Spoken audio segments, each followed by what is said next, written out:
Greetings and welcome to the Creative Revolution Show. I'm Ron. And I'm Sharine.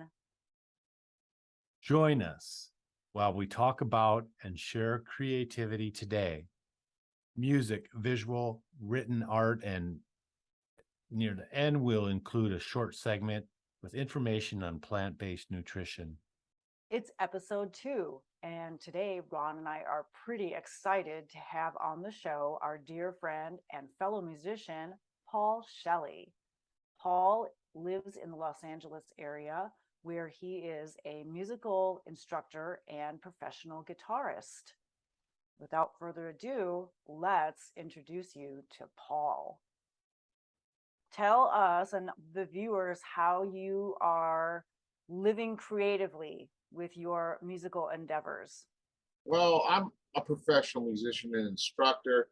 My main mode of business is my private instruction here in Los Angeles. My business has been in business for the past 28 years, and I create custom music programs for private clients, and I travel to their home and teach them.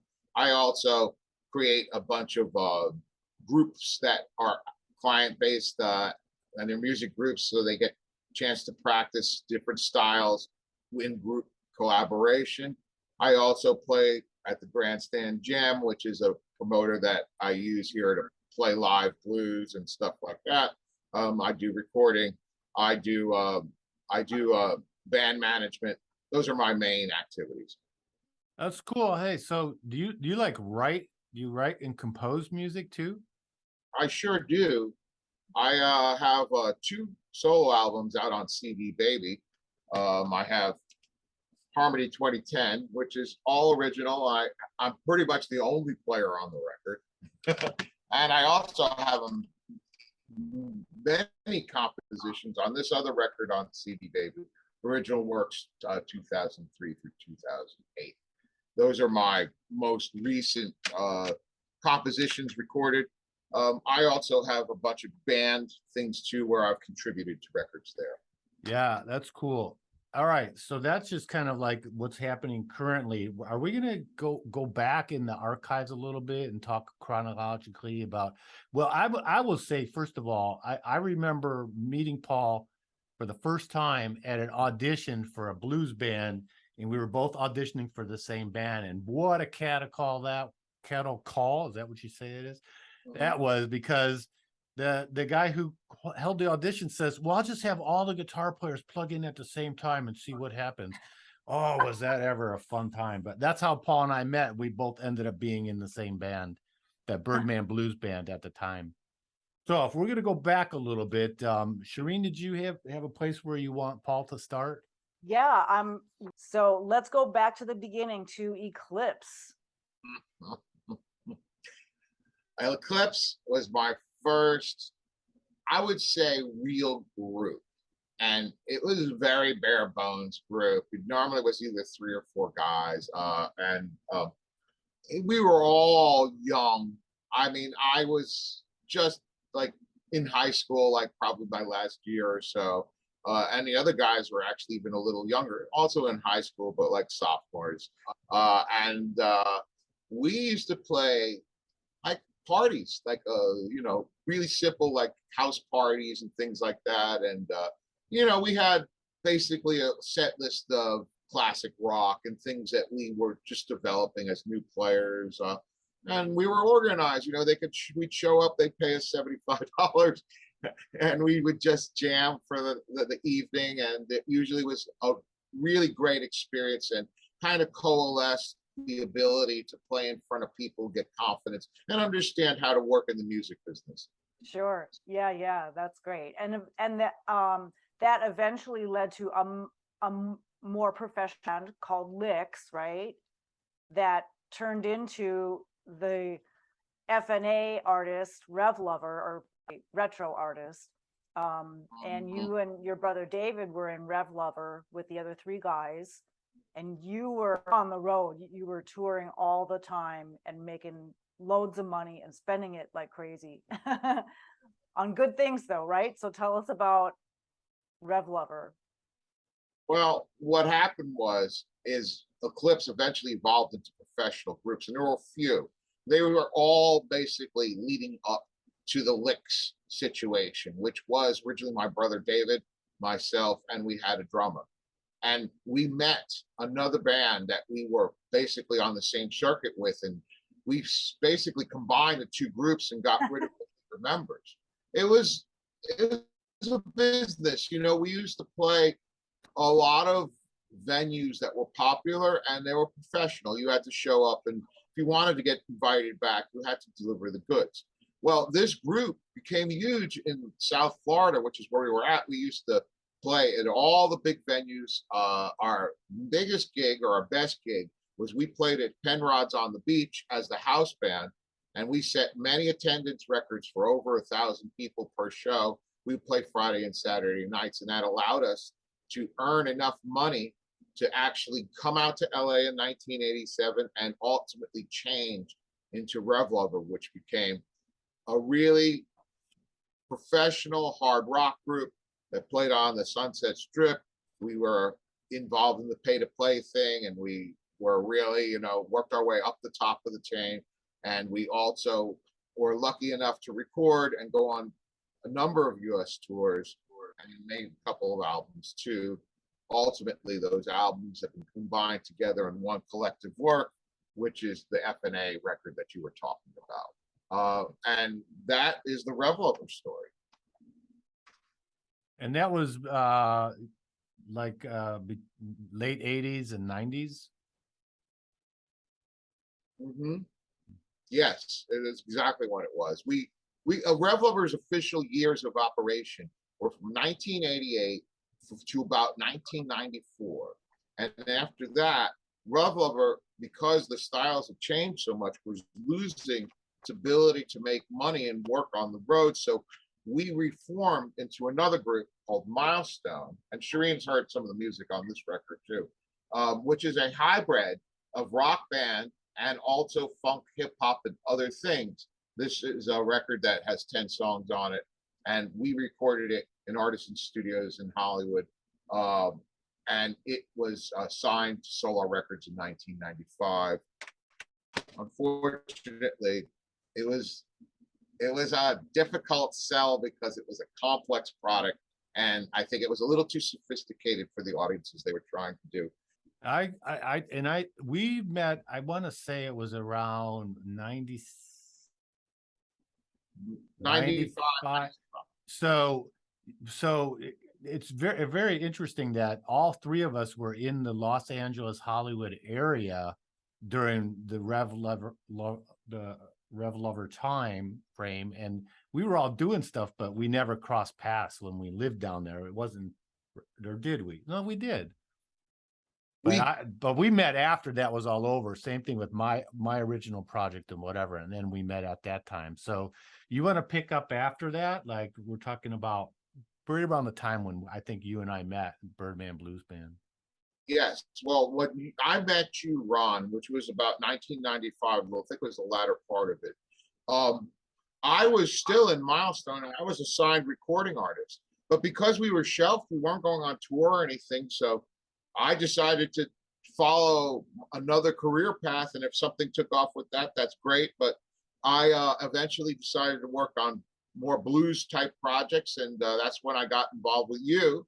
And more or less kind of left that behind and proceeded into the next phase of my career. So are you saying that you were still signed to Solar while you moved on into Birdman Blues Band, right? That's pretty much the story there. Yeah. Mm-hmm. I mean, I was there, right on the fringes, coming to see you guys play all the time at the Classroom. It was fun. The set. Used to see us at the Classroom. There was another room we played called the Strawberry Patch, which is a little hole in the wall, but it was actually a nice gig to play. We used to play at Valari's, which was a restaurant. Burned down. The Italian place. Mm-hmm. Yeah, it was a nice gig though. We had a lot of opportunities to play there. Some good shows. You and Ron were such great complementary guitarists in that group. It was inspiring. Even to this day, people who hear the music there very often remark on how well we complemented each other, because Ron and I, even though we have concurrent approaches on certain things, we're completely different artists. I was way more, I would say, improvisationally based, and I was looking for musical adventure. Ron was a little bit more controlled and cerebral about it. But as I've evolved as a musician, I like to think I've learned from his example. I think I want to interject something here. So the Birdman Blues Band, we were a house band at a jam session on, I believe it was Thursday nights weekly. And we met and networked with so many people and so many really, I would have to say, at least locally well-known people came in and joined us on stage in that group week. Very good experience. It was cool. And did that overlap with Under at their next incarnation, Paul, or did that Under Pressure? Yeah, Under Pressure. You mentioned that. Here's the record that we did. This is an interesting story because what happened with the Birdman Blues Band is the Birdman actually left the band. So the band dissolved. But I was running the jam at the time because Tim Casey gave me that gig. And what I did is I just simply reorganized the group. We put a new name on it, and we modified our set list to basically accommodate that group. And that group continued running the jam and doing some small local gigs there. But what happened was, in 1998, towards the latter end of it, the jam went to another artist, Ruben, aside, and went into the studio for a whole year with my other partner, Mike Swaff. And we built the Under Pressure original songs, and we recorded the whole thing in his studio. It took us like a year to do. We would work basically the times that we'd get together once or twice a week, and we'd plan a studio day. We'd lay down tracks. I did all the guitars and the bass guitar. Mike did all the vocals and the drums and keyboards. So between the two of us, we were able to cover all the band positions. We had a few guests on certain tracks here and there too. The compositions, most of them are Mike, but I did a lot of direction and contouring of his songs because he could show me the bare bones of it, and I would elaborate on it and make it into a complete studio piece. I was going to ask you, with this, like, if your career is anything like my history, I recorded a lot of stuff that isn't available through streaming. Is Under Pressure material that's available in any way, shape, or form at this time?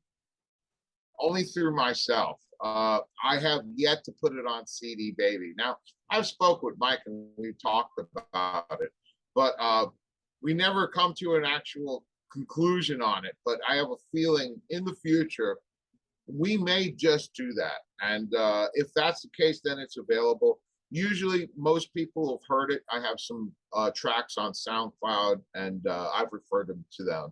And cool. I may even put more tracks up on the internet too, because it's a good way of sharing music. I don't know if it's sellable at this point, but it can be shared. It's decent. It was a good project overall. Yeah, I mean, SoundCloud, you could just put a few of the songs for free listening. You'd know that people can't download them, but they could listen and enjoy it.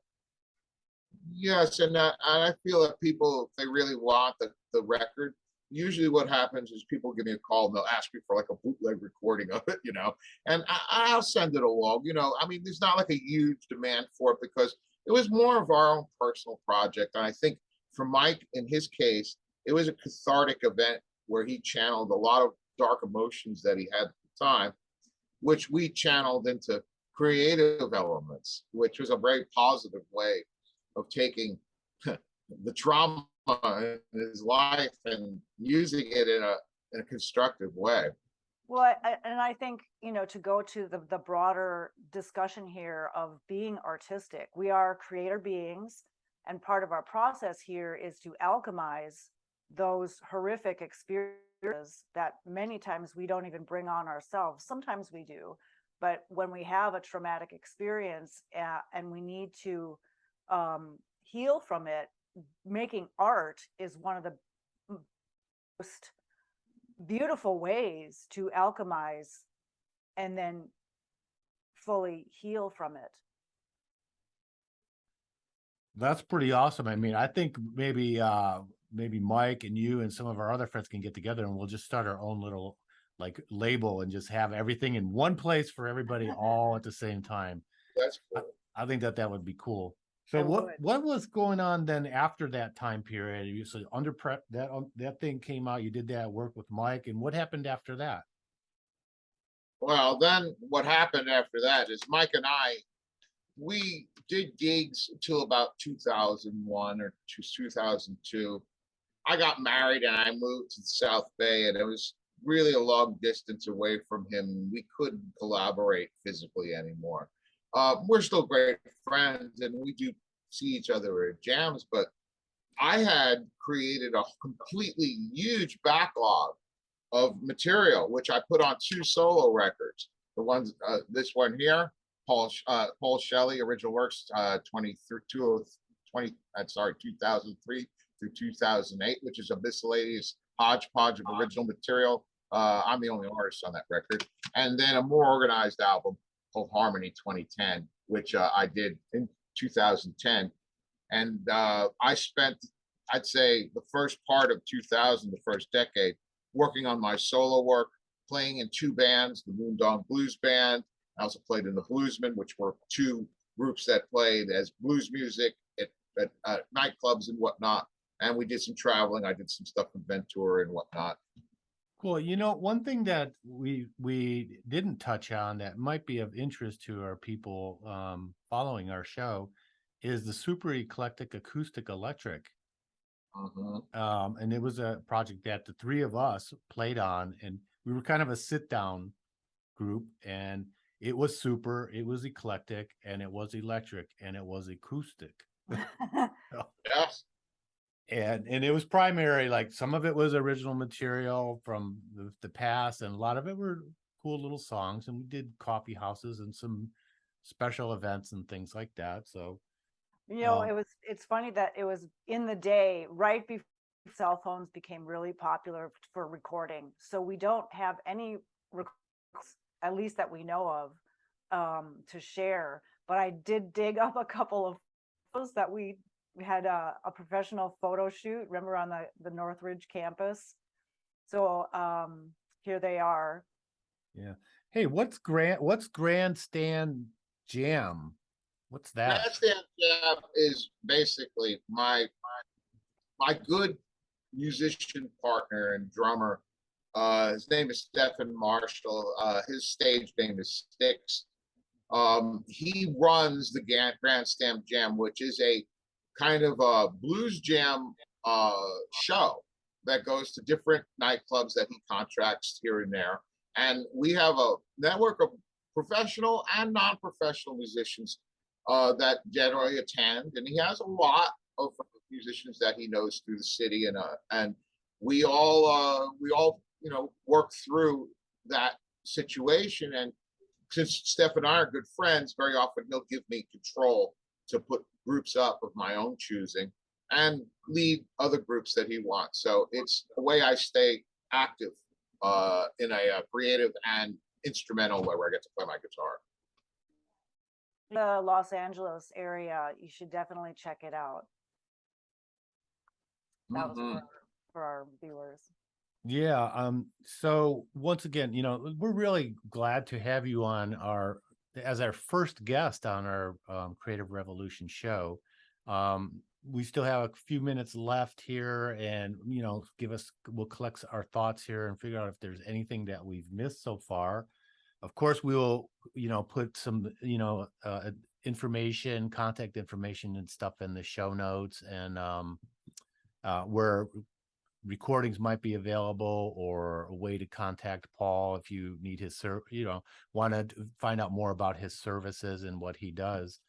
And I think we actually went to the Los Angeles area and visited Paul in the last year. I think it was last summer or last fall or whatever.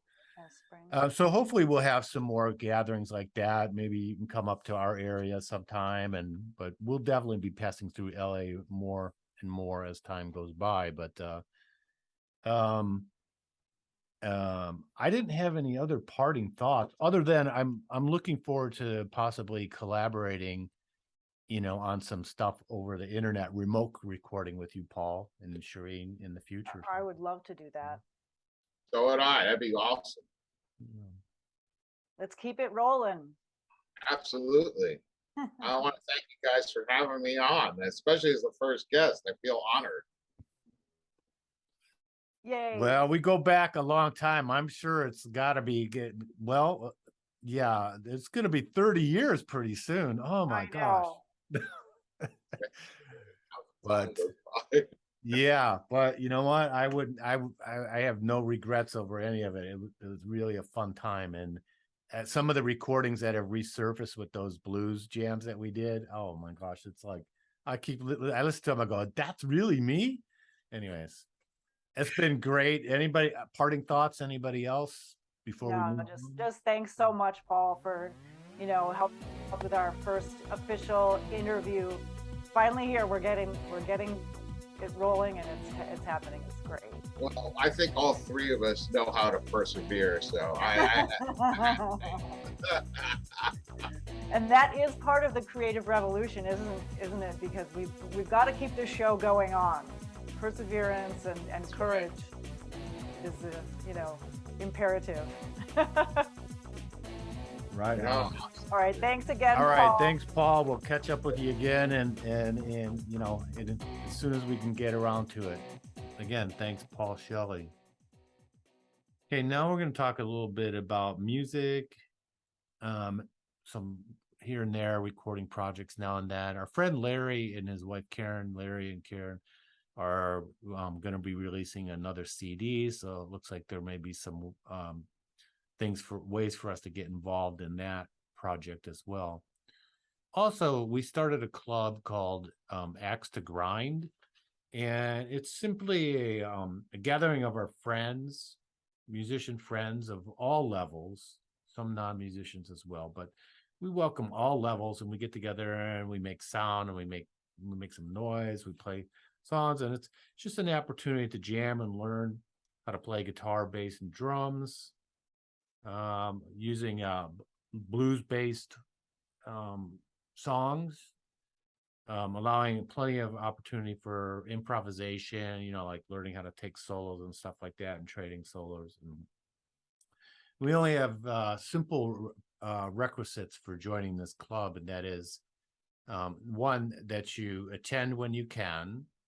You want to be here, and two, if you have any poor attitude, does not contribute to a cool and fun vibe, just leave that at the door before you come in. The only requirements. Yes. Keep it simple. It's the Baba Vegan Update. What am I making in the kitchen? Well, we have some clients who have big requests. So this week I'm making Mexican lasagna with cilantro lime crema.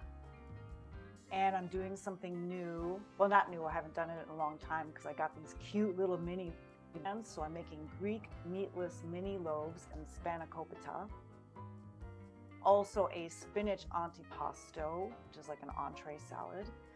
And these yummy and spice bars with cream cheese frosting. I like to give the clients a little extra something, so I think I'll package up a little bit of my fig and cherry chutney.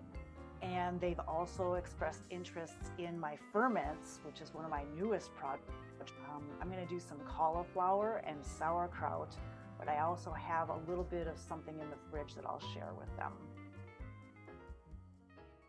All right, thanks again for joining us. on episode number 2, the Creative Revolution Show. I'm Ron. And I'm Sharine. Join us on our next episode. Right now, we're doing monthly episodes, so stay tuned. We'll announce when the next one's going to come out.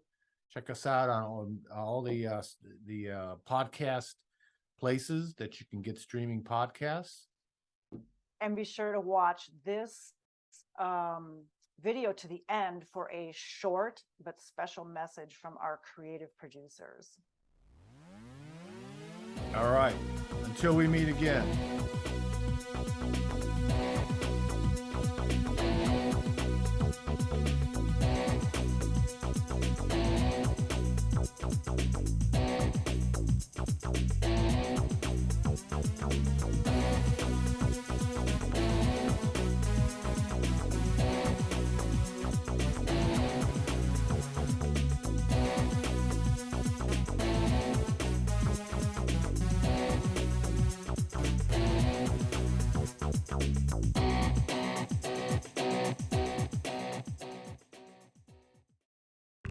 Yeah, we're still making stuff up.